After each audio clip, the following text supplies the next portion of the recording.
Chairman. Mr. Chairman, I've spent 30 years on both active and reserve military duty and had the opportunity to handle and fire a variety of guns, pistols, and rifles. And while I don't consider myself a avid sports hunter or recreational shooter, I've had the opportunity to enjoy recreational shooting at the Maryland Small Arms Range, which is in my district. I think a number of members have been there.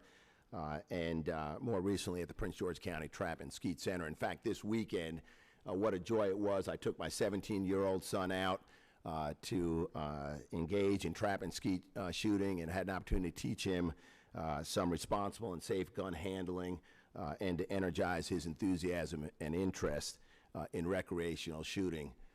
And I got to say, he did a whole lot better than I did handling that 12 gauge over-under and semi-automatic shotgun.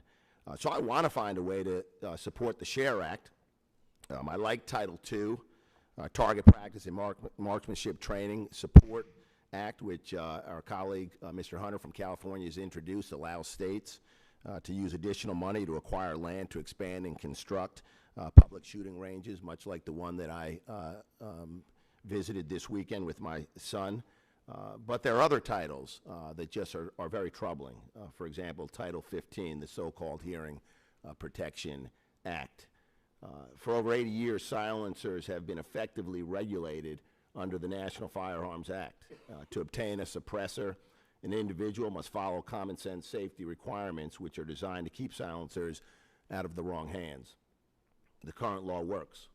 Crimes involving silencers are rare, so rare that the data is almost negligible. In fact, the Bureau of Alcohol, Tobacco, and Firearms reports that the agency has only recommended prosecutions for 44 silencer-related crimes per year over the past decade. The current law works. The entire purpose of a silencer is to suppress the sound of the gunfire, which, however, and dangerously reduces the ability of law enforcement to effectively hear the shots and respond accordingly. And we've heard before, but I'll repeat it again. For example, silencers enabled Christopher Dorner to carry out his 10-day shooting spree. Utilizing silencers, no witnesses heard the 14 shots that he fired from inside a car that killed his former boss's daughter and her fiance. He used silencers 2 more times to shoot at law enforcement officers without giving his position away. When they finally tracked him down in a cabin where he ultimately met his demise, he used a silencer-equipped rifle to ambush the officers, killing 1.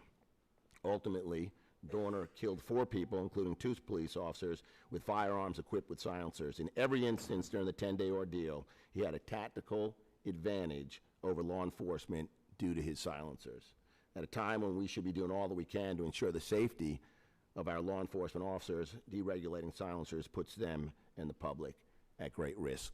The Hearing Protection Act not only removes the requirements that silencers be registered with ATF, but requires the ATF to destroy the existing registry altogether. It limits the ability of states to impose taxes on silencers and enables these devices more easily to find their way to the illegal market. In addition, I can't help but ask why this title, the Hearing Protection Act, is even being included in the SHARE Act, as it has been referred to the Judiciary Committee in its standalone form. If Congress is truly concerned about hearing loss from exposure to gunfire for our service members, veterans, police officers, hunters, their neighbors, let's follow the advice of the National Hearing Conservation Association and invest in appropriately fitted hearing protection devices such as earplugs and earmuffs. I want to find a way to support the SHARE Act, but I strongly oppose including the Hearing Protection Act in this SHARE Act. Mr. Chairman, I yield back the balance of my time. Thank you. Mr. Gianforte.